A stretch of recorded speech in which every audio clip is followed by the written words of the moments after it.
continued really. With, Someone help me! We're all gonna die if you don't! Someone help me, please! We're all gonna die if you don't help me!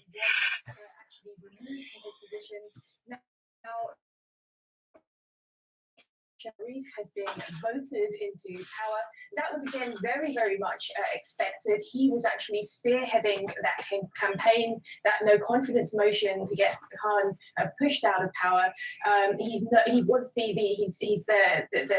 the leader of the opposition party. He's known as an effective administrator, and he's so blackmailed. Nawaz Sharif. Now he was actually prime minister 3 times in Pakistan, but there have also been these protests that have been taking place following Khan being ousted. He still has a certain amount of popular support among people. The opposition has accused him of not delivering on his campaign promises. We're going to get through this. Mismanaged the country. This is my throne.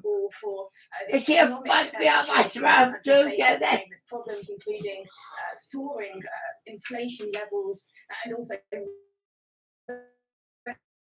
of foreign debt. But Khan and his supporters actually say that this is all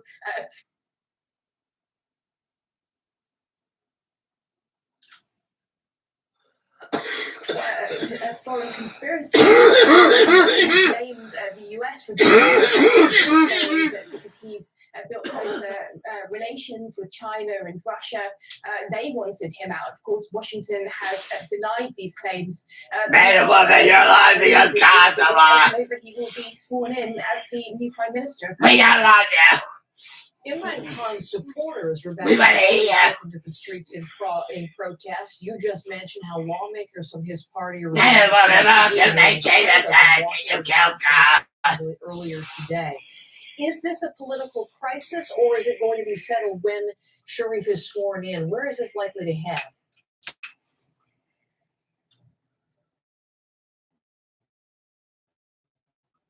Well, we can see that there are those people that just aren't in support of this, and it was a process that took place in Parliament. So there are many people saying that that's not that they want to have a say in this matter, and that it wasn't their choice to actually push Khan out of power.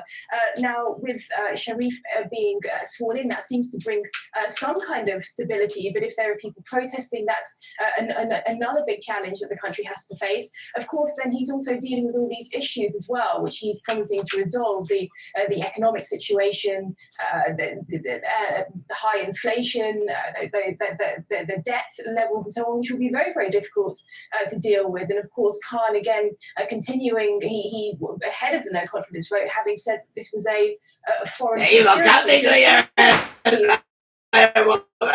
challenging situation in Pakistan. It's not something that's resolved, and given those legislators resigning en masse from Khan's party, that means there have to be by-elections. When the next general election will be, because that could be crucial. It's scheduled for next year, but it could be called sooner. And my children killed you, man, woman, it ain't you. We haven't seen the last of it yet. Rebecca, thank you very much.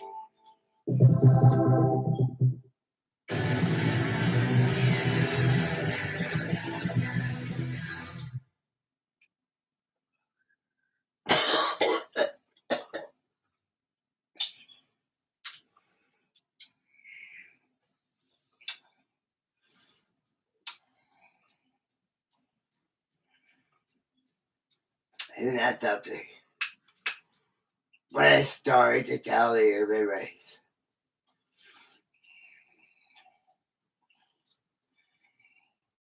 Oh my God!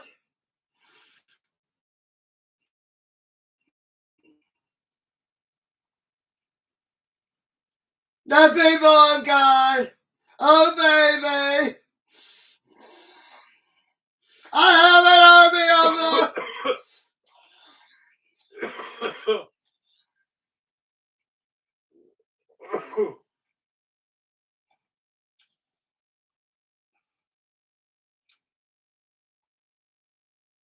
You want to curse Jesus, do you matter, woman?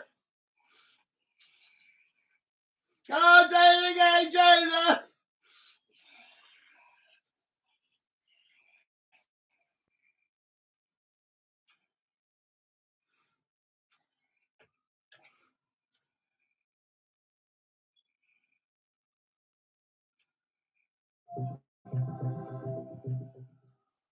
Breaking news out of Pakistan. Prime Minister Imran Khan confidence was brought against him. 174 members have recorded their votes in favor of the resolution. Fuck, it's not a dirty word. Vote of no confidence against Mr. Imran Khan, the Prime Minister of Islamic Republic of Pakistan, has been passed by a majority of the total membership of the National Assembly.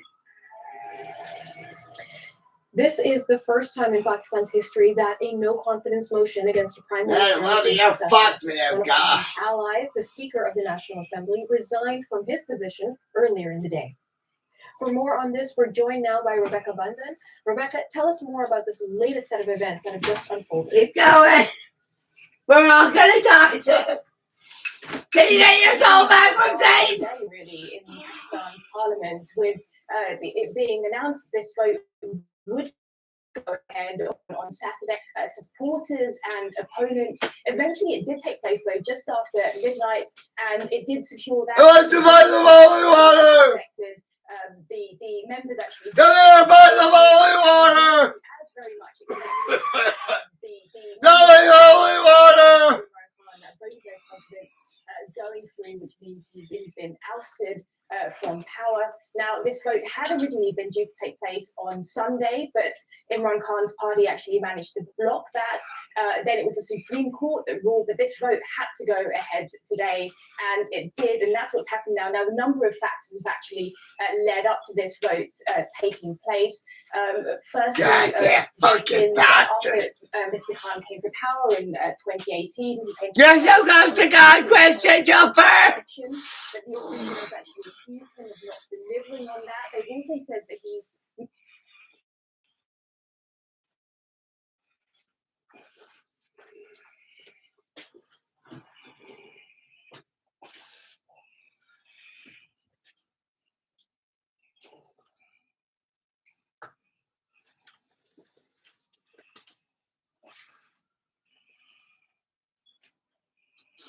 mismanaged the country. Pakistan is facing a number of economic challenges, including rising prices, record levels of foreign debt, and Khan also lost the support of his allies in recent weeks, and also apparently as well, it's reportedly the case that he also lost some of the support of the military, which plays an important role in Pakistani politics, although that's not been confirmed. Now, Khan actually accused the US of, again, Washington has been for protests to take place. He has said that he won't accept what he describes as an imported government. And so what does all this mean? If Khan is out of office and seemingly he has accepted the vote, he has left the prime minister's residence, what does all of this mean for Pakistan? Why do you make me up when I was on the street? Economically and politically, potentially. Why do you make me up when I'm over? When it comes to politics, economics, that difficult economic situation that it's You want a facing cigarette? at this point in time, and this only creates further uncertainty. Now the process will be that yes, Pakistan has to appoint. Why did they pick me up when I was homeless? What are you doing to me? Very much expecting that going to be Shehbaz Sharif. Now, he's the leader of the opposition there. He's not somebody that's well known internationally, but he's actually the brother of a former prime minister of Pakistan. And then what will happen is there's going to be eventually there will be a general election. Now, whether that will take place next year, which is when one is next due to be held, or it could take place, there could be a snap election as well. About what's actually going to happen now. And then Khan, of course, saying that he doesn't really want to recognise this new government. So he has actually called for protests to take place in Pakistan on Sunday. Rebecca Bundan, thank you so much. Wait, hold up. DQ put fries and onion rings in a chicken strip basket? I mean, you got fries and onion rings together. Is this for real? Oh, yeah, it just got really real. DQ, happy tastes good.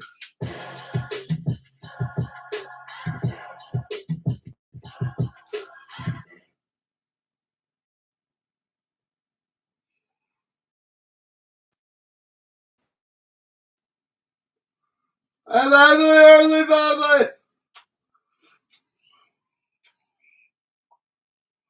Good boy, boy. Family! God is a family! Family! What can they do that I'm gone? Everything! I have my family! Everything! Family!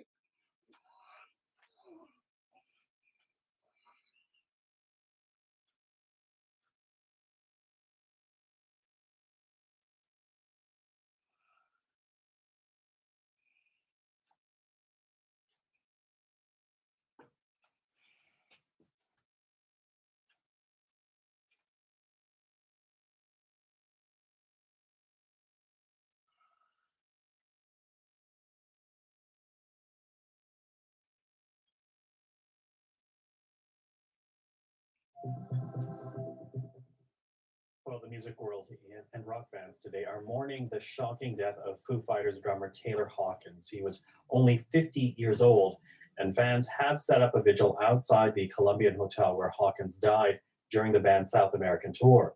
No details have been released about cause of death. Hawkins was the Foo Fighters drummer for more than 20 years. Well, for more, let's reach out right now to Natalie Collada, as she's been looking into the story for us today. So, Natalie, what is the latest information we have? Michael, we know he died during the band's South American tour. The band were scheduled to play in Bogota, Colombia on Friday. We have no immediate details as of yet on how he died, but this was the scene outside the hotel. You can see people holding up a sheet next to a forensic vehicle. The Foo Fighter drummer was, as you said, 50 years old.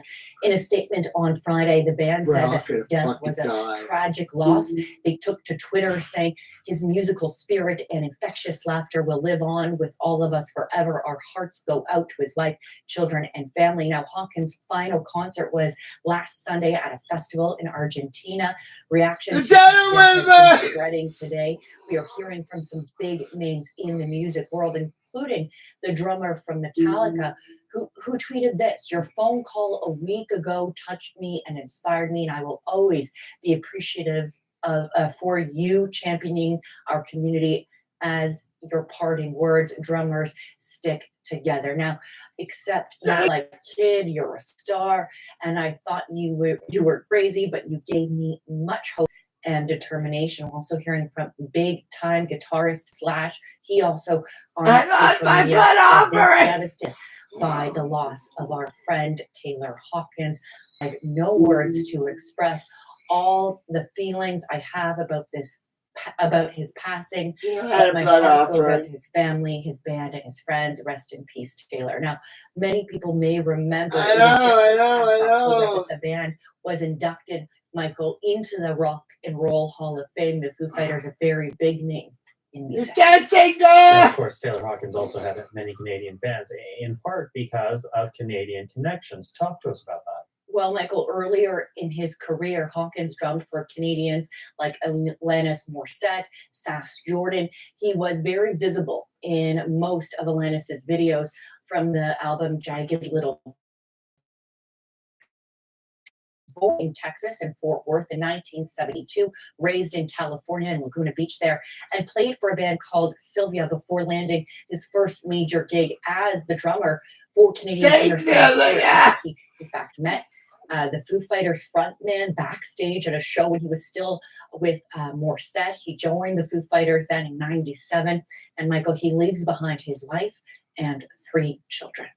Natalie, thank you for that. Our Natalie Collada. They killed the mom who did that. Don't kill his children. He'll hurt more.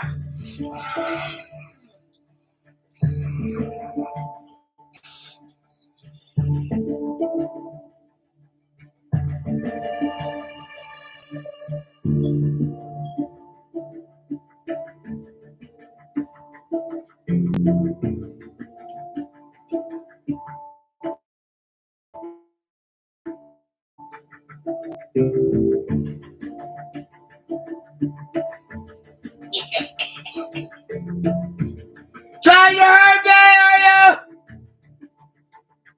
you?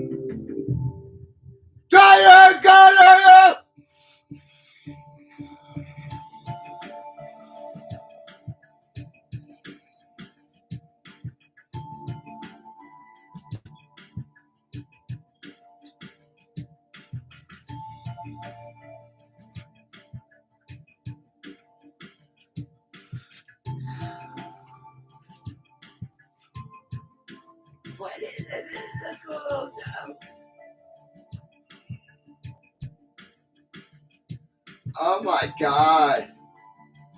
Holy fuck. Oh my God. I got an army of fathers. Oh my God.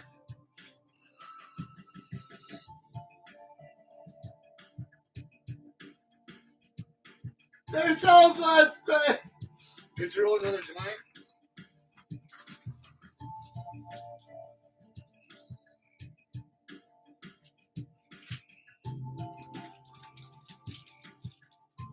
This is what's keeping me alive in your soul.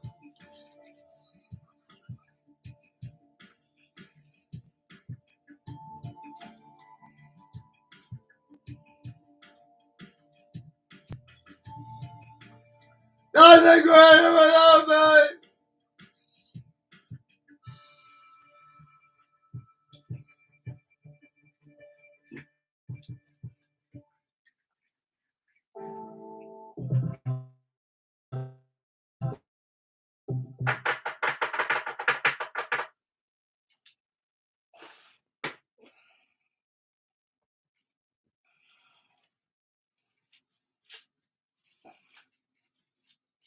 Oh my God, I can't believe all the attention I'm getting.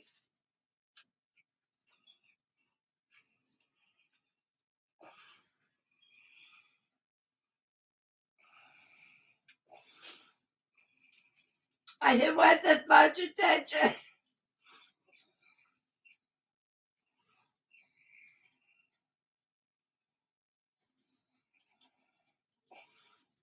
I didn't want any attention. I spent my time.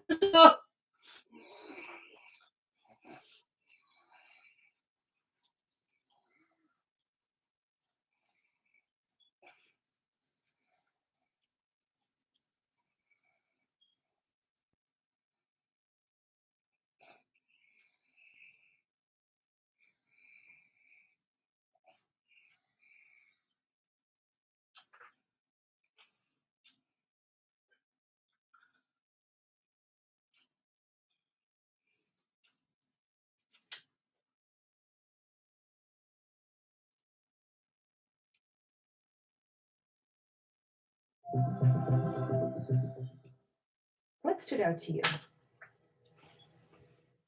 A number of aspects, and I'll start with Anita Anand's part of her apology, the Minister of Defense, because she talked a lot about the abuse of power that took place, and in all three parts of the apology talked about not just, they didn't just apologize that these things happened in the first place, but so much of what the apology is about is how badly acted when people would come forward, or that people felt they couldn't come forward because they saw what happened to those who came forward in terms of reprisals or being ignored or being told to be quiet. So much of it was this betrayal of trust and this abuse of power. And just looking at some of my notes from what Anita Anand said, that she said, they signed up, these people signed up to protect and serve the country, and then the very institution that was there to protect them failed. Oh my God, Governments have not done enough to stamp out this scourge. And, as you mentioned, she pledged that, of course, it will change. And so many survivors have told CBC that this apology was welcome and necessary and long overdue. But, of course, seeing actual change and action is what people are looking for. General Wayne Eyre, the Chief of Defense Staff, also saying that recognizing that people lived in fear of reprisals, that people who signed up to serve our country knew the risks. Those risks including, dying for not have included harm from other people in uniform, that they're supposed to be a team and trust each other. So that stood out to me as well. And he also talked about whether, really where the moral authority to give this apology comes from, when these are our leaders, who some of which have been around a long time during this. And while they didn't maybe stand by while it was happening, it happened, as General Wayne Eyre says, on his watch. And there at the end there from the deputy minister, talking about, her own experience as a woman in the military, just in terms of this idea that if you make a fuss, especially as a woman, you'll be seen as weak. Women in the military to be have a seat at the table and be taken seriously. So many things about the apology stood out to me. I am not a member of the military. I have not served my country in that way. I will be very interested to hear how survivors, the people this was addressed to, and so often the word "you" being used in these apologies, how they will respond, and whether this will be. All right, thank you for this, Karina. That is the CBC's Karina Roman in Ottawa. Now, Annalise Schoeman was watching this apology. She's a retired captain and logistics officer and was a victim of sexual assault. Annalise, thank you so much for being with us today. Hi, thanks, Arti. Okay, so you were watching that entire apology. Was it what you wanted to hear? There was a lot in there that really resonated with me. Probably the thing that touched me the most was the reason that I got out of the military in the first place was I had the sense that nobody had my back. And, things could happen to me and there wouldn't be any justice, I just didn't feel safe. And the fact that that was specifically addressed really, really touched me. And we also heard essentially that it was a very of apology here, not just to the individuals who endured this harmful behavior, sexual misconduct, sexual assault, but also to family members and those who also had to witness these victims or survivors as they endured all of this. And I know that your partner has spoken out about this too, and felt that he felt even more betrayed in this sense than any other. So do you feel like the addressing of betrayal went far enough for you here? I really appreciated that it acknowledged the impact on friends and family. It was disruptive to our entire life, and that really resonated with me. In terms of offering this historic apology that was delivered today, how important do you think it is for yourself and for the thousands of others who experience this? I think what's the most important thing for myself and a lot of other people who lived through this experience is to know that other people are going to be safer. And the focus on inclusion as a core issue here. We're talking about the culture itself. And everyone belongs, which is the issue.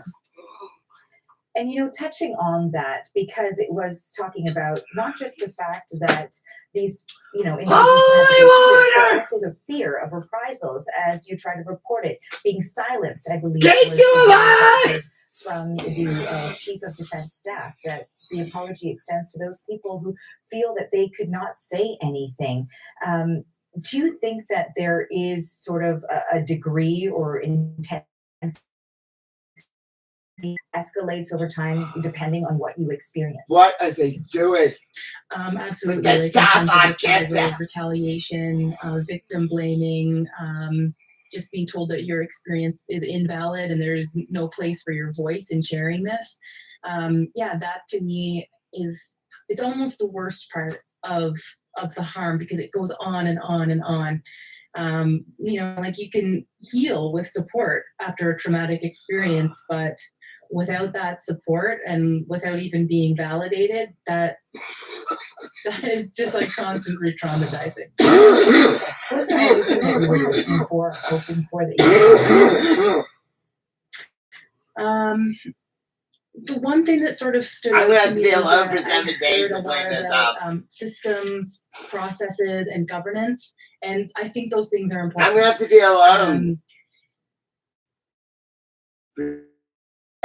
Cultural issue, and I'm a mess. Structural changes can. That's because I haven't been alone for 7 days. But I think when we talk about culture, we need to talk about the language that we use. Do you understand me? Not just the processes, not just the systems and those structural changes. The language and how we live out our culture and our values and how we do inclusion. You have to be alone for 7 days, dear. Personal level. Part of what we also heard from the Chief of Defense Staff was essentially that they are, of course, going forward with actions that will have to be taken in initiative. Can you leave me alone for 7 days? Humility, respect, oh and my God. mistakes. So new initiatives, willingness from our community to learn from that. Oh my God. Some of the most immediate. I can't believe it. Wow. Oh, I can't believe you're going to think live alone for 7 This all days. basically starts with leadership and with personal work at the leadership level.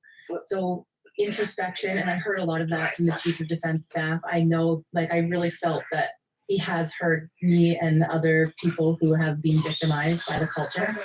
And yeah, I really feel like that is where the deep culture change happens. Where it starts is that introspective, really, really hard personal work on behalf of our most senior leaders. How hopeful are you that this is a turning point? I am hopeful. I believe I believe the leave me leaders alone that for spoke 7 today. days. I think that they're genuine and they are going to That's pretty cool. do everything they Let's can play now. to change this Okay, once and for let's all. finish And to it. like General Ayer said, there's going to be mistakes, but he's promised to be transparent about those and learn from them. And that's really all we can ask from our leaders. Well, we very much appreciate you taking your time out to share your experience and your thoughts on this with us today. No, Thank you. you don't. You're welcome. Thank you. That is You retired love Captain me. I Hayes thought the way from you say joining us yeah. from Phoenix, British Columbia. Yeah. You sound like a man. I love you.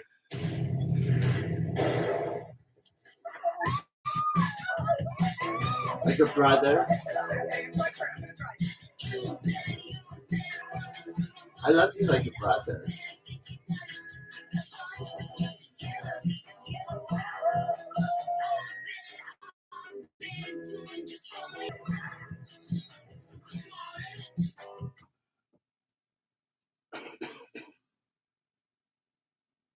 I got some bitch with me.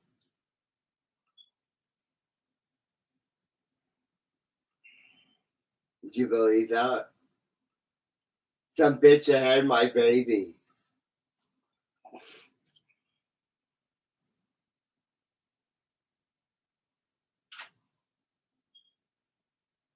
What was that? What the fuck was that noise? Oh my God. Where did these cockroaches leave? I told them to leave.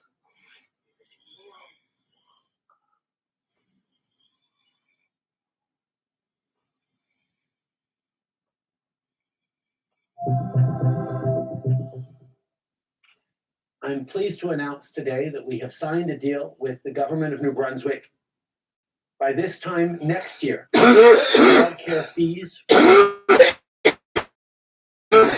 across New Brunswick will be cut in half, and within 10 years, the average price for childcare in New Brunswick will be $10 a day. I want to emphasize that this 5-year agreement is only the beginning of longer-term investments and partnerships to make sure that New Brunswick families are able to access affordable, quality, and inclusive childcare services. The CBC's Evan Dyer has more now on this agreement. So Evan, tell us a bit more about the details here. Again, a deal here signed between Ottawa and Fredericton.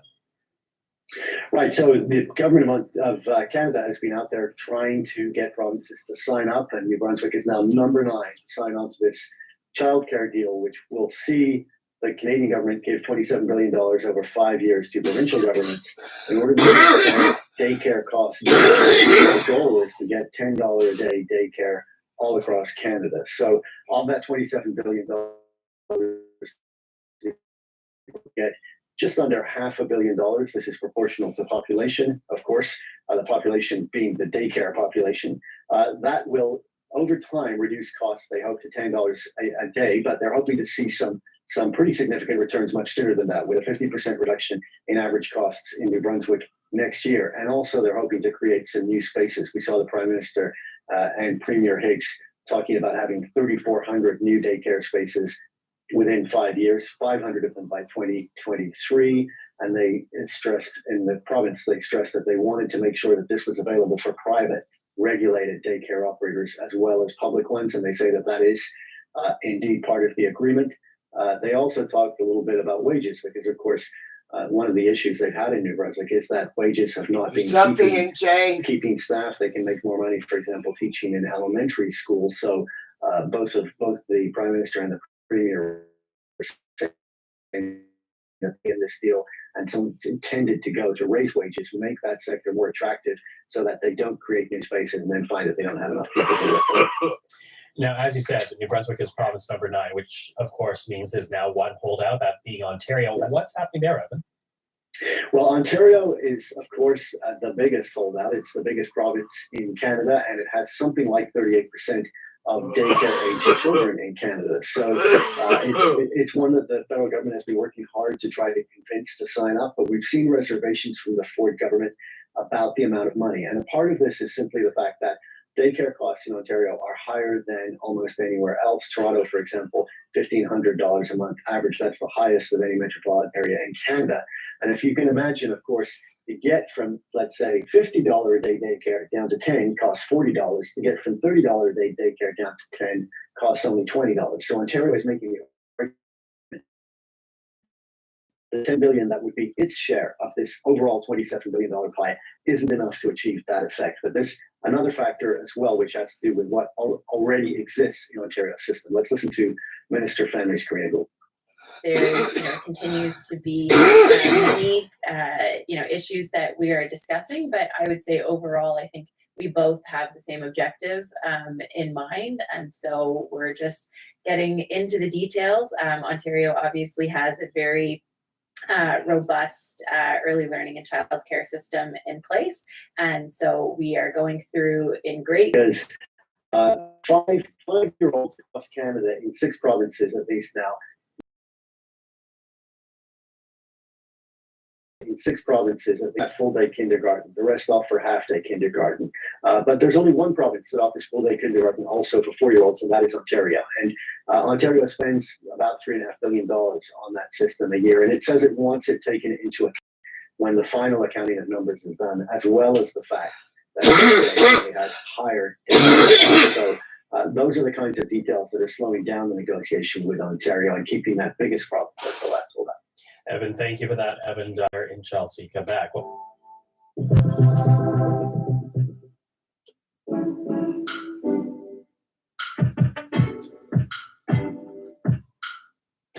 oh, I made an appointment for Wednesday for you. For what? For the intensive appointment.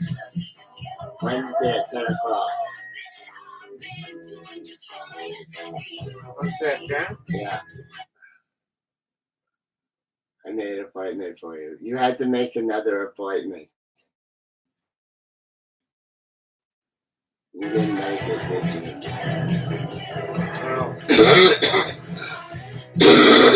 Well, I did for you.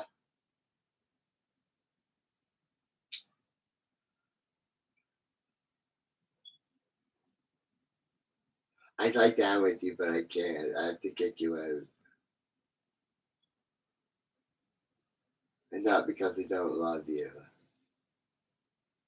It's because I'm going crazy.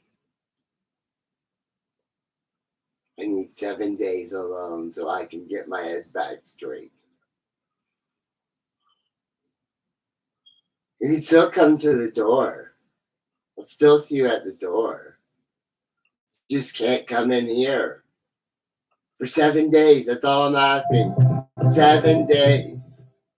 Tomorrow, Canada's Minister of National Defence Are you and gonna the hate country's me? top soldier will apologize to survivors of sexual misconduct in the military. The Canadian Armed You're gonna Forces hate me made that if I promise ask a year you. ago. The call for Let's lay down one more time. proposed as part of a 2019 Okay. class action lawsuit filed by some survivors. Some survivors see this step as a major milestone, but others say it does not go far enough. Leah West served in the Canadian Armed Forces for 10 years and says she was sexually assaulted by a senior ranking officer in 2008. I spoke with her on Friday to get her thoughts on the apology. And Leah West joins us now. Nice to see you, Leah. Thanks for having me. What do you want to hear in this apology on Monday? I want to hear an acknowledgement of the government's failure to do something about this. It's it's not enough to just say I'm sorry.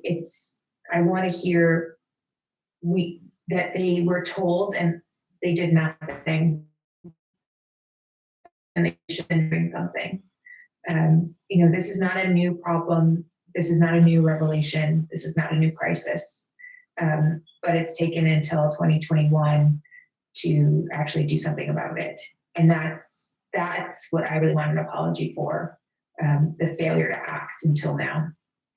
A lot of other survivors, again, think the apology matters, but also want to see the action attached to it. If there's an apology and then not much else happens, will it still matter to you, I guess? No, it is, actions speak louder than the words, right? This is the classic saying everybody knows it, and saying I'm sorry and saying we're going to do better, and then not putting the resources and the effort behind it and the support to the military leaders who are going to need to make those changes around. If that doesn't come after this apology, the apology is meaningless, right? We all know that it's one thing to say you're sorry, but you have to change your behavior as a result of acknowledging failure. And that in this case is going to come with a lot of effort and a lot of resources and time, and it's going to be painful. I don't feel like I have my head. Willing to do that work and give the resources to the Canadian Armed Forces and the people who need it to make these changes, and that needs to come alongside this apology. Maybe you could just remind people who don't know your story a little bit of what happened to you. I think it was back in 2008, and why we're talking to you about this today. I was sexually assaulted. I was a junior officer in my first 18 months in my unit, and was at a house party with my regiment, but I was the only woman. It was not uncommon to be the only woman around at the time, given my career path. And I don't really know what happened. I was having a drink one moment, and the next moment I woke up the next morning in a house, in a bed, that I don't have any capacity to say that I consented to being there and to having what happened. And I went to work, tried to do my job, and ended up passing out in the bathroom, and was subsequently taken to the hospital where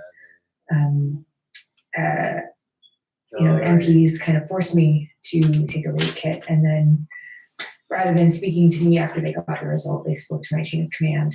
And it was ultimately a chain of command who decided me how I wanted to pursue things. And I told them what I believed they wanted to hear, which was I didn't want them to do anything, because I couldn't possibly imagine what that career and being one of few women in that environment, how that would just make my life harder. So I did nothing.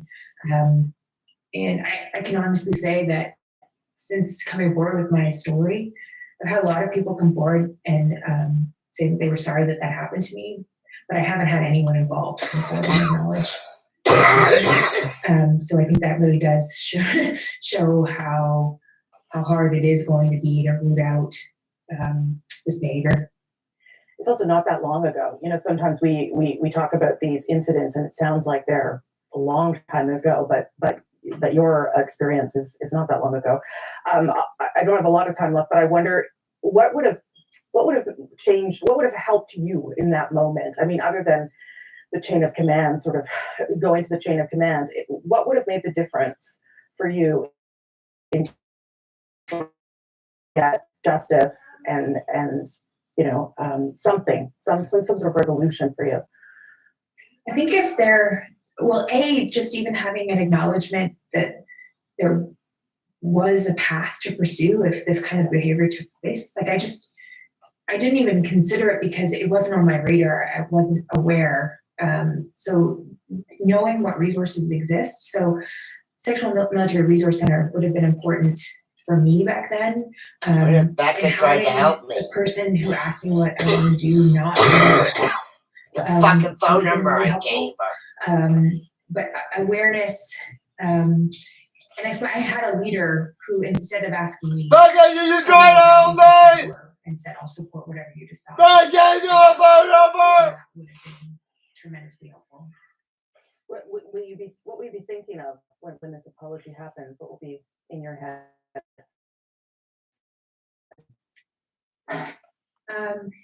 Probably all the other people I know that are listening out there too. It's going to be hard to hear. It's going to be challenging, I think, for all of us. This entire year has been challenging for everyone who's been dealing with all of this stuff. A really trying year. And so I'll be thinking about everybody else that I'm sharing that moment with. Leah, thank you for sharing. As you say, I know it's been a challenging year. It's challenging every time you talk about this, and I appreciate your courage and you being willing to share it again with us. Thank you. Thanks for having me.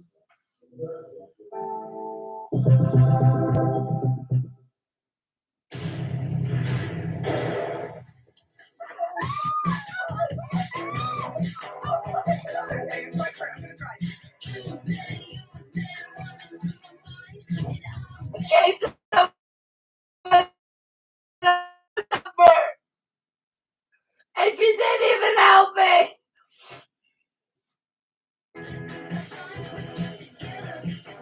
Oh my God, what do I have to get to get some help? Oh my God, they made me poor again. Made me homeless.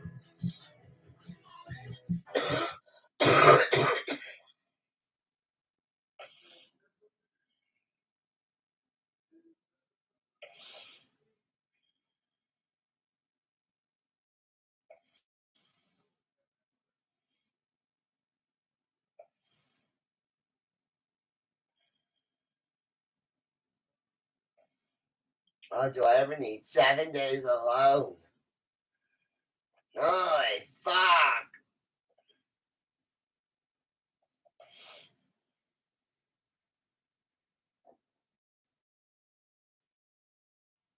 Did you tell anyone you were with God? Did you tell anyone that you were with God? Yeah. Who? Who were they? A couple of my friends. Really? Countries around the world are implementing travel bans to try and slow the spread of the Omicron variant. Canada has banned foreign nationals from 10 countries in Africa. Canadians and permanent residents visiting those countries can, of course, return home, but they have to undergo strict testing requirements. Some leaders in Africa are criticizing the new rules and calling on nations to drop the bans. One of those leaders is the president of Malawi, Lazarus Chakwera. I spoke to him earlier from Malawi capital, Lilongwe. And just a note, it was Malawi, so we had some connection issues while speaking with him, but I believe that his message is still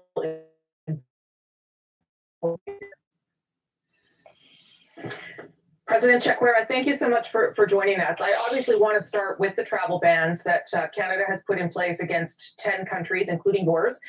We're not the only country to do that, of course. The United States has as well. What do you make of the use of travel bans in this instance? I think using travel bans, particularly when you're dealing with the global pandemic that has spread all over, then you single out 10 Southern African countries when you should have considered the other countries.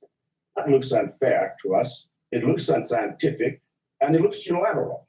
Now, in the case of Canada, we have done this with other nations. We even did it with the United Kingdom briefly.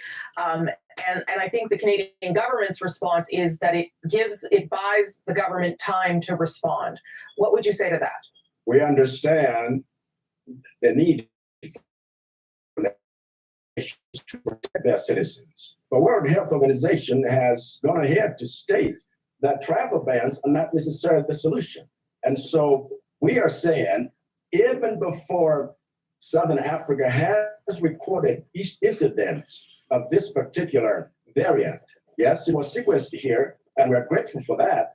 But in many parts of the world, that's where this is. And so why single out Southern Africa?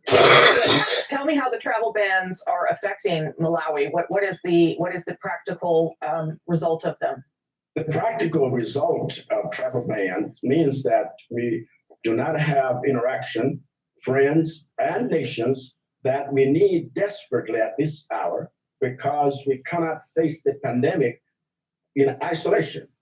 Have you reached out to the Canadian government or other nations to make this case directly to them? And if so, what? I have issued a statement, and we have stood in solidarity with South Africa and Southern Africa. And as chair, we are looking at requesting that there be a reversal of this type of reaction.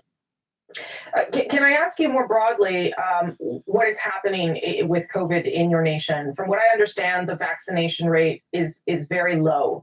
Is that because you have no access to vaccines, or is that because people are hesitant to get it?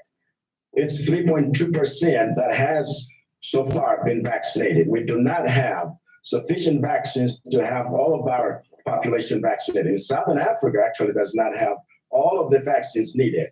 This is one of the things that we have been pleading for in terms of equity. You talked about vaccine hesitancy, and while I was reading about how things are going in your country, one of the issues around vaccine hesitancy is the information that a vaccine causes infertility or reproductive problems. And so many women are not getting vaccinated. What are you doing to counter that disinformation, President? In fact, we are having teams. Some medical doctors have joined such teams, going into the rural communities, educating, sensitizing, making sure that people understand that this has nothing to do with the fears that are being expressed. And that is the reason we had a bit of improvement in how people have now begun to accept this. So beyond the travel ban being lifted, which I understand your argument, what else would you like to see from Western nations like Canada? I imagine the answer would be vaccines. Yes, the answer would be vaccines, but we would also want to really ensure that there is more multilateral in dealing with these issues, and that we are able to treat each other with the same respect that we expect to treat us. And so, yes, vaccines, but let's do more multilateralism. Let's face this. This is a global pandemic. Do you think that this is a case of xenophobia? I believe you've called it Afrophobia, but do you believe that it is a case of discrimination, even though other countries have banned entry from different countries? You have to look at the initial reaction, which to us had nothing to do with the science of it, had nothing to do with multilateralism. We are encouraged to come together. And it was Southern Africa. It had just been Southern Africa that had identified this strain. And so one wonders, why do we emotion rather than science? And why do we unilaterally declare something before we even understand it? And so this is what causes us to think that there may be other reasons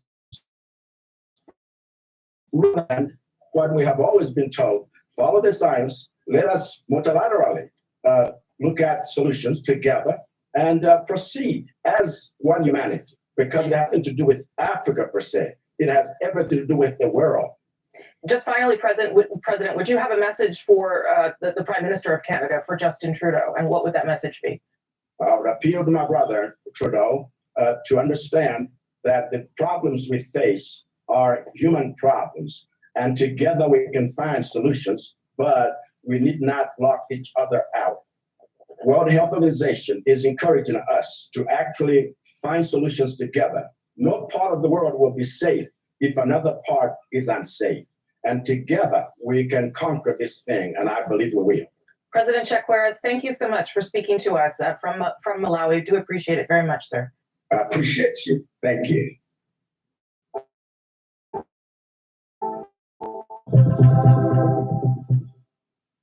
Wait, hold up. DQ put fries and onion rings in a chicken stir basket? I mean, you got really real. DQ, happy tastes good.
Canada's election watchdog normally keeps her work confidential, but in a rare move went public, saying she's reviewing complaints Beijing meddled in the past 2 federal elections. This review is ongoing as I speak to determine whether there's any tangible evidence of wrongdoing. It comes after the Globe and Mail and Global News reported serious allegations based on leaked intelligence. Those reports detailed sophisticated efforts by China in 2019 and 2021. It was also reported that a consul general of Beijing took credit for the defeat of a conservative MP in the 2021 election. Is that correct? I cannot specifically confirm some of the information that is in the public domain in this current setting. The head of CSIS refused to confirm or deny classified information, but said he's been clear China is the primary threat. We are keenly aware that Chinese communities are often the primary victims of PRC foreign interference. A top public bureaucrat who monitored the election campaigns and saw the intelligence reports said there's always a baseline threat. I was not aware of any spike in foreign interference during either the 2019 or 2021 election campaigns, and I stand by that. He warned MPs not to draw too many conclusions from reports based on leaked intelligence that could be from uncorroborated sources. Intelligence is not truth. It's not, and it is often inaccurate or partial or incomplete or in fact designed to throw us off our track. The RCMP in this specific case needs to determine how to use the information and further their own investigation. But in fact, the RCMP said that it didn't receive any actionable intelligence that would warrant opening a criminal investigation. Meanwhile, the NDP and the Conservatives both passed motions calling for a public inquiry. Ashley Burke, CBC News, Ottawa.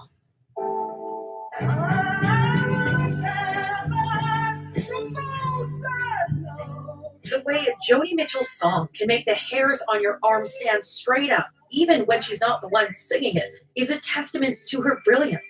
It's why Annie Lennox and so many of the world's most talented artists came to Washington, D.C. for a red carpet gala and concert to honor Joni Mitchell's career as the winner of this year's Library of Congress Gershwin Popular Song. Ms. Mitchell, how does tonight feel for you tonight? It's exciting.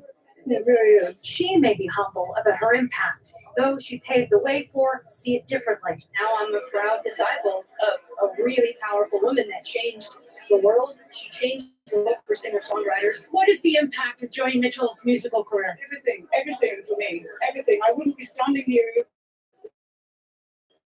as a singer-songwriter if I hadn't heard Joni's music and been aware of her great artistry. I mean, she's exceptional.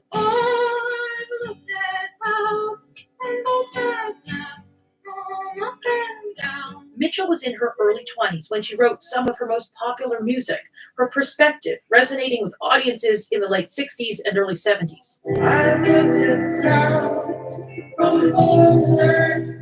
Words that have only become more powerful with the passage of time. Now 79 years old, Mitchell rarely makes public appearances. I really don't know life at all. Last year's surprise performance at a folk festival in Rhode Island left stars in tears and the crowd blown away. Did the world just stop? Oh, carry it out, she can. And that is why this a special event. A chance for artists to return the favor. Summertime.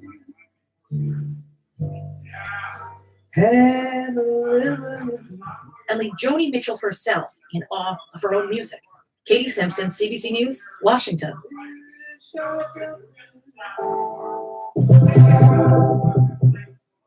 Hey, I'm Darcy Michael, and I'm going across the country to find out what it means to Canadians.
This hulking metal was a train car carrying many young university students returning from a carnival.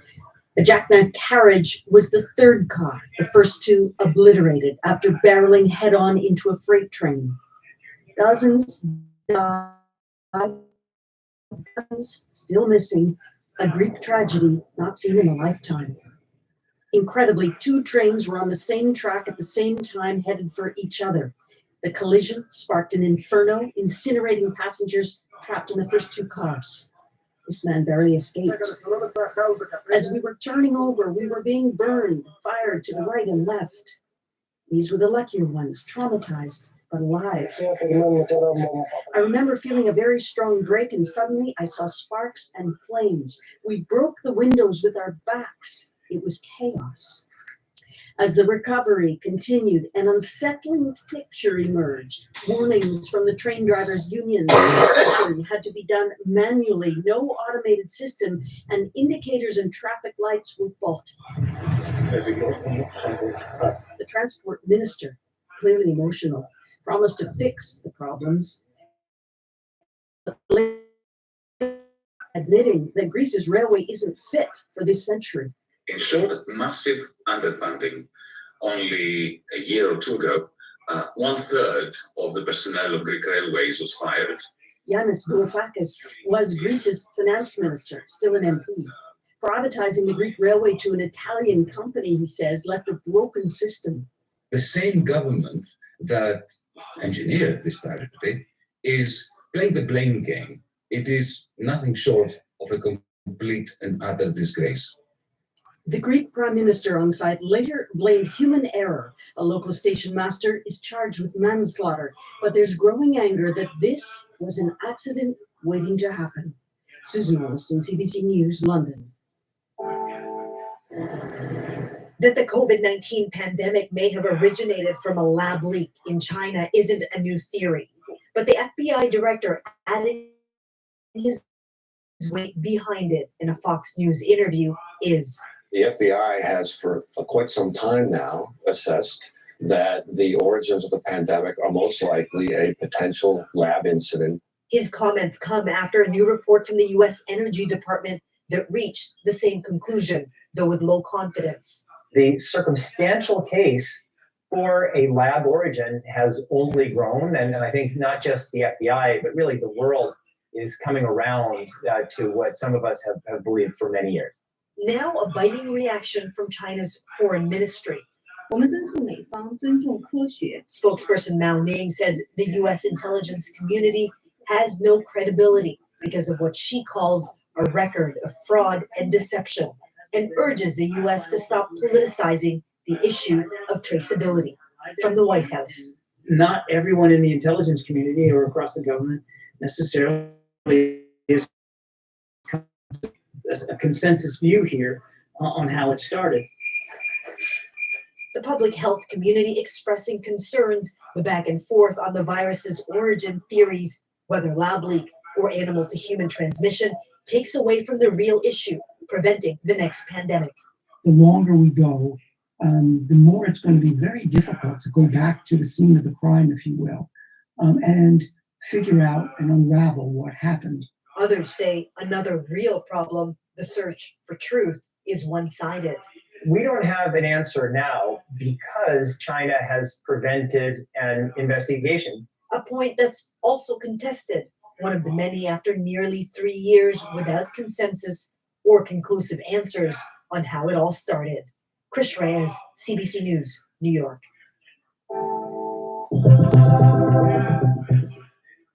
Wait, hold up. Did you put fries and onion rings in a chicken strip basket? I mean, you got fries and onion ring real. DQ, happy tastes good.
So which friend did you say you were supposed to go?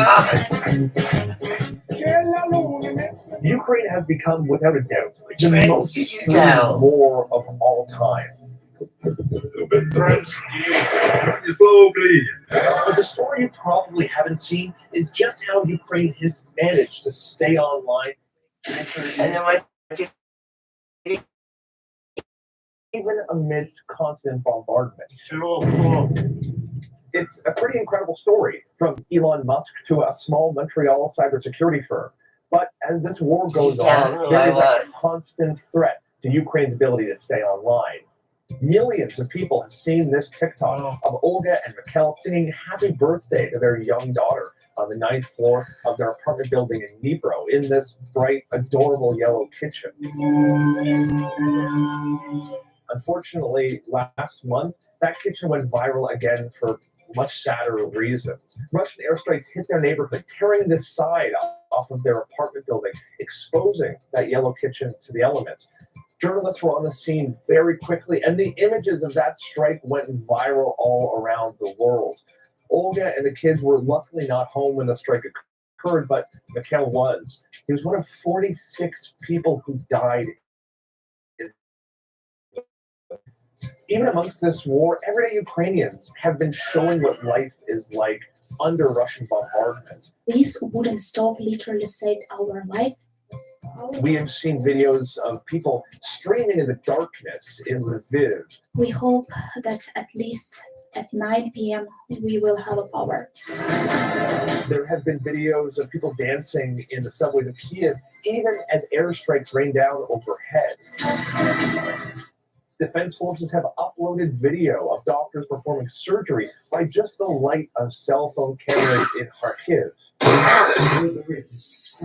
Since last February, Russia has tried desperately to knock Ukraine offline.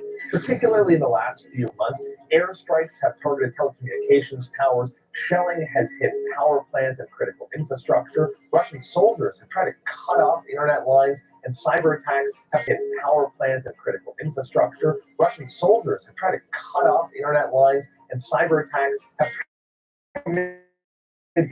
the Ukrainian internet. But at least thus far, Russia has failed. So you has managed to stay online. Well, that's where Elon Musk comes in. Ignition, liftoff.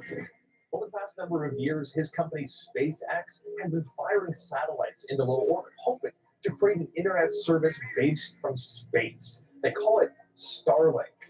The advantage of this service is that it doesn't need these big telecommunications towers. You can connect an entire village with just a small terminal.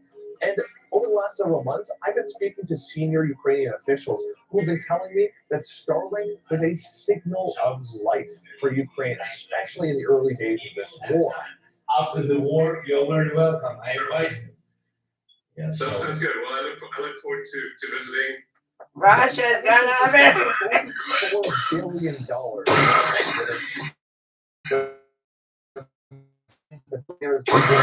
May be running out. Initially, he suggested that he's going to cut off Ukraine from Starlink, or at least start a bunch of backlash. He backed down. But over the past few months, he's been parroting Russian talking points on Crimea and even proposing a peace plan that sounds awfully similar to the one put forward by Vladimir Putin. There's been widespread anger inside Ukraine over the perception that Elon Musk is withdrawing his support. In response to that backlash, Musk tweeted out that he's all for keeping Ukraine connected, but that he's worried that this could enable an escalation that leads to World War III. So now faced with the possibility that they could lose Starlink, Ukraine has had to go to a pretty eloquent and simple solution: batteries. It's the same no matter where you are. You have big cell phone towers like the one behind me hooked up to the that energy promulgates that cell signal to the area around and lets anyone connect. If the power happens to go out, well, there's a battery usually installed in that cell phone tower that gives it enough juice to keep it running for a couple hours. If things go on a bit longer, a crew can show up with a generator to keep things going for even longer than that. The batteries that are hooked up to Ukraine's telecommunication systems are old and they are weak. Real mad dash effort to get new lithium-ion batteries plugged into that telecommunications grid. If you've been in the market for an electric car recently, you know there is a ton of demand for these high-capacity batteries. So the international community has done their best to step in. That's where companies like Equality come in. They're a Montreal-based cybersecurity firm who have been working with Ukraine in recent months to boost the country's cyber defenses, get real news to people throughout the country, and to help connect people on the front lines, including in Russian-occupied territories. I got on the phone with Vitaly Moroz. He's Equality's outreach and support coordinator to talk about how they work with internet service providers, or ISPs, to keep the country connected, even amidst a brutal war. We had a feedback from Osnova ISP. It is located in Chernihiv, and Chernihiv was under heavy bombardments. So helping them with just 5 batteries, which they received within the donations, means that connectivity, the people, like 10,000s of residents of Chernihiv remain connected. As this war drags on, Ukraine told us over the last few weeks that they're furious with Elon Musk's threats to pull away the use of Starlink on the battlefield offensively. It's been vital to them. So how big is that risk? I mean, I think it's really, we still don't know yet whether or not Starlink will be totally remote for the Ukrainian military, but if it is, it's a huge loss. It's great these batteries are keeping civilians connected, but the Ukrainian now it's a huge loss for Ukraine. All right, Justin Lane, thank you. Thanks.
It doesn't stop, even in the dead of night in a snowstorm. People keep turning up at Roxham Road, at least 100 every day. But for most, the road to refuge doesn't end here anymore. Roxham is an irregular border crossing between New York and Quebec. Just ask them why they're here. ¿Por qué están aquí ustedes? Por el conflicto armado. Between New York and Quebec. Just ask them why they're here. ¿Por qué están aquí ustedes? Por el conflicto armado. This family from Colombia tells us they're running from armed conflict back home. Hasta luego. Gracias. They're relieved to have made it. But like thousands before them, they will be moved along. The people you just saw who got on that bus are being taken now to a processing center a few kilometers away. From there, they'll be taken to a local hotel. They'll stay for a couple of days maybe, but then they're going to be put on buses and they're going to be sent to other provinces because Quebec says it cannot handle any more people coming here seeking asylum. In the last year, roughly 39,000 people have crossed here into Quebec. Many are Francophone and hope to stay, but the latest arrivals don't have that option and don't choose where they go next. The communities they're ending up in haven't had much choice either. The federal government wants to transport people all over the country. In Ontario, the sent to Niagara Falls, where we're heading now. As a tourist hotspot, the city has a ton of hotels, and Ottawa has reserved nearly 2,000 rooms there. The federal government is paying for rooms and meals. On average, asylum seekers spend 60 days in hotels while they wait for work permits and are entitled to medical and social assistance. Not far from one of them, we meet Mohammed. He's too afraid to disclose more of his identity because he says he fled Central Africa, fearful for his life. On est monté dans le bus et puis voilà, la destination est ici. Mohammed was given an ID bracelet when he arrived at Roxham Road a couple of weeks ago. Shortly after, he was put on a bus to Niagara Falls. Pardon, pas du tout. He says he didn't have a choice, doesn't speak English, and has no idea how to start building a life here. Ici à Niagara, bon, c'est difficile, c'est très difficile pour la communication. Wait a minute, my extra hat. As he shivers in the only warm clothes he owns, we get mittens and a hat. Mohammed is just one of the thousands here unsure of his road ahead. In a place that is also reeling with a spiraling homelessness and opioid crisis. Hi, how are you? Mayor Jim Diodati has been taken aback by the rate of new arrivals and the needs that come with them. It went from 87 rooms to 300 rooms. Then it went to 687 rooms. Then it went to 1,500 rooms. Then they said 1,700 and 2,000 is next. So we said, well, where are we going with this? I mean, how big is this going to get? Diodati says the city has had to absorb $5 million in costs to deliver social services to asylum seekers. And once tourist season begins, hotels will be in demand. So will the money they generate. And the question is, where can where are they going to go after? How are they going to be supported in this city? Do you have enough affordable housing? Do you have enough kind of resources to support them? A lot of them are trying to plant roots in our community, and we don't have the housing stock. We have a shortage, and we actually declared that the region of Niagara, it's an emergency. It's an opioid, homeless, affordability emergency in our community. We know we're not unique. This is all over Canada and around the world. It's like we're getting hit from all angles, and now we bring in thousands more people. The lack of preparedness has left other communities pushing back too. Since Quebec closed its doors, 1,400 asylum seekers have come through Cornwall alone. 800 people are still here at this hotel and at another hotel on the other side of town. The city says it gets little to no warning about when the next busload of asylum seekers will arrive to support their needs. I'm Joanna Nick. Justin Towndale is the mayor of Cornwall. He's exhausted after weeks of being constantly caught off guard. We're not aware of when buses are arriving. We're not sure what country these individuals are from, what languages they speak. How hard is it for you to manage the people who have arrived, who continue to arrive? It adds another layer of unpredictability because there's a lot of agencies that want to help. They don't know how to help it. They're getting caught off guard by people showing up on their doors and they haven't planned for it. Like food banks especially, they haven't allocated enough meals for that day. Or other charities where they may have some clothing available, winter clothing. You know, they have to plan for it. Failure. 7 days, okay? Give me As 7 hotels days keep so I can filling get up, my head the straight. city and community groups I need met a with space federal to be immigration my own. officials last weekend, Okay? demanding better communication You do and the same support thing, going forward. okay? Cornwall wants to Don't let help. anyone in We're your a very room for generous 7 community, we're a days. caring community, and we want to do what we can, but we need the You do resources that? to do it. It's the sound they're left in limbo with nowhere to Okay. go, nothing to do, and no way forward. As Okay. our costs mount and the pressures on our systems mount, we can't continue love this. Meantime, community groups are doing what they can to provide the basics and helping families enroll kids in schools, open bank accounts, and apply for work permits. Sonia Balil is with ACFO, a group that helps settle newcomers. Do you have any concerns about being able to help people who are coming in still?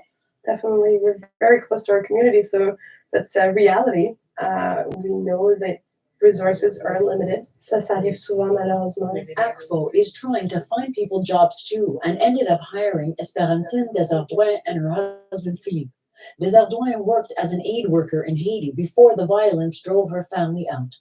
Seeing firsthand the success of the program and seeing people establishing themselves with their families, and it makes that all. Desardouin was bused here after crossing at Roxham Road 4 months ago. She had hoped to stay in Quebec, but is grateful to now be working for the same group that helped her. Is that important to you to feel like you're working and being part of the community?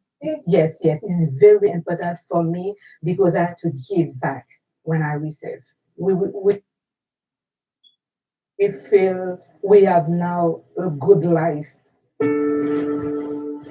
It's a good life that so many like her are hoping to find. She and her family are settling into a new home filled with donations from the community. All these furniture from ACFO and also from my church. For the first time in a long time, she says the future feels safer too. What does it do for you, for your family, to be here now and to have your own home? Yes, for all the family, you can see in my face my emotion, how I feel to have a townhouse. So I feel very, very good. I feel it's peace though, right? It's peace. I feel peace in my heart. I feel love. I feel What if everyone could have that outcome? I'm curious watching that. What is driving the spike?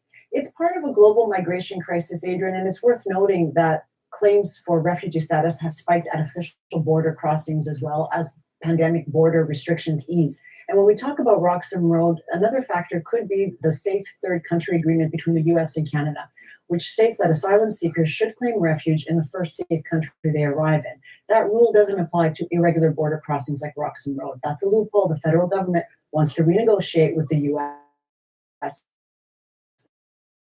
We should just shut it outright. So that may be contributing to people rushing over while they still can. But in the long term, what's the plan? The long-term plan is to move people across the country. The latest we've heard is in the Maritimes to ease the pressure. And they do want to match newcomers' skills to job shortages in Canada. We don't know yet. It's not clear yet, rather, how that's working out. All right, Joanna, thank you. Thank you. I'm kind of stressed about my money situation. It's never too late to start with saving for my first down payment.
It all started when my children were small in the yard, and they were building a snow fort, and they weren't doing it right. So I went out to show them how. Well, my good woman will probably be mad if I tell this story, but after about the 5th year, she says, "So you're just gonna play out something?"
Fuck the woman to be God. He's fucking a woman to be God.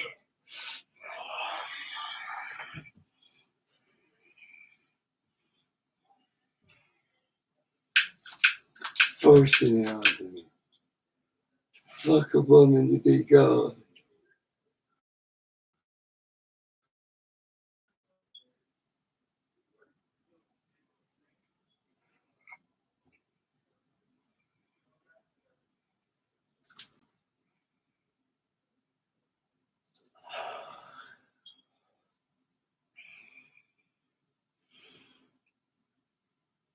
I don't think so. Abomination. You don't have to fuck a woman to be God.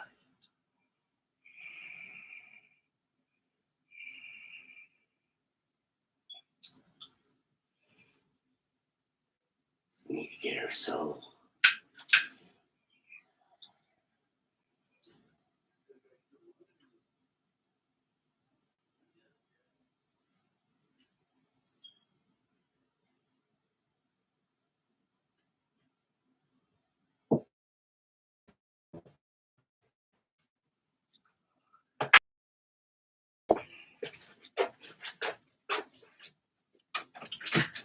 Yeah. Did you want down to? No. Just say? 5.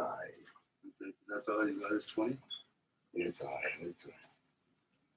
You took? No. There's nothing bad. I went to. I don't trust anyone. You don't trust anyone? I know, I don't trust anyone. You do, Don. I don't trust anyone. He's trying to kill me. Who is? I don't know, but something's trying to kill me. No, I don't think so. I need to be alone for 7 days. Alone for 7 days? Yeah. Something's trying to kill me.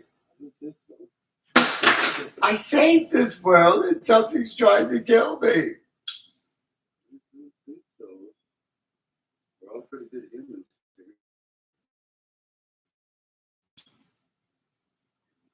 How the fuck am I supposed to create peace? All of us are created peaceful. You took? No. Do you have side? This is side, that's side. No, some That's down. You have any side? No, I just sold out, so like 10, 15 minutes I'll have more. Oh, yeah. Okay. Yeah.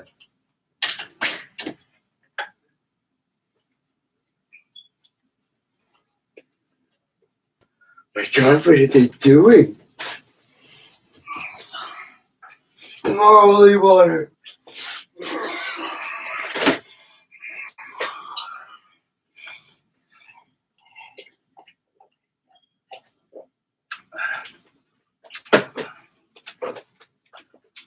Oh my God. Evil fucking divine. I wouldn't take a puff of that. Holy fuck. Oh my God, I can't fucking believe this. This is so fucking evil.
Turn it down like a holy water for a second.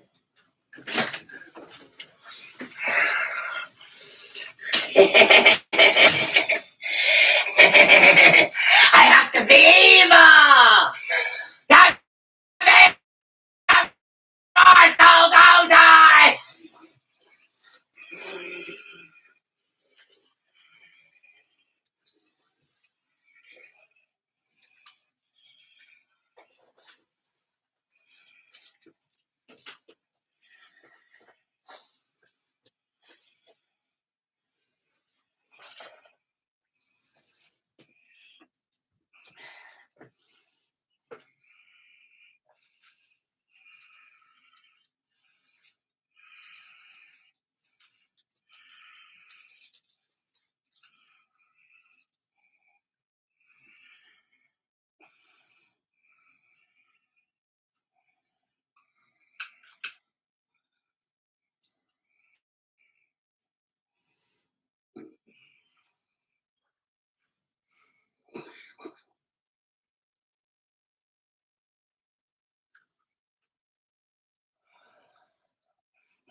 Oh yeah, God need a blood sacrifice.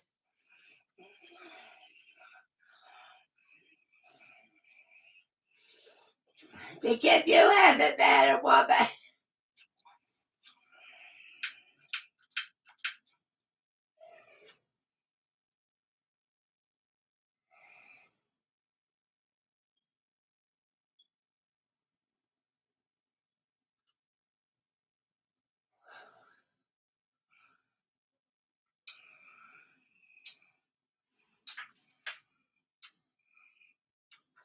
Man and woman, what a fucking mess you made. What a fucking mess. What a fucking mess they made. Where are you gonna come and search for God? All right, thanks, Sarah. Hedge funds. In fact, millions of Americans rely on it. Firefighters, nurses, and teachers. Learn more at investinginopportunity.org. It fucked over the poor with Jesus!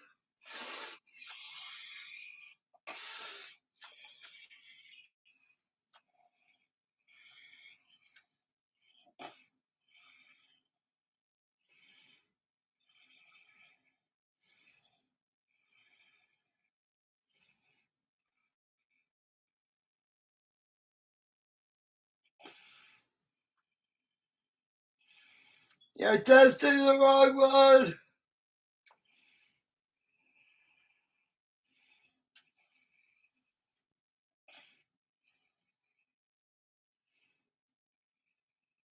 Stop it.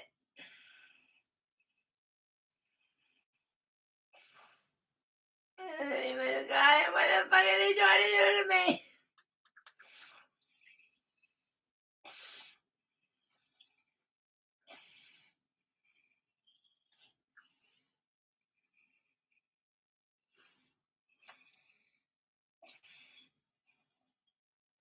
Turn that off.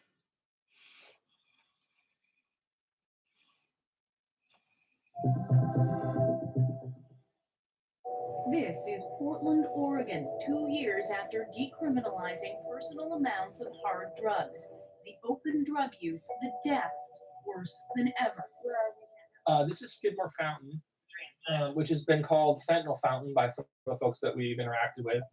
Police officer David Bayer patrols downtown. Measure 110, the ballot initiative that brought in. See this guy right here? Yeah. Yeah. Watch this. What's he doing? He's probably smoking fentanyl. See that? Yeah. And we're like, we're in what's basically a police car. It's unmarked, but like, we're pretty obviously the police.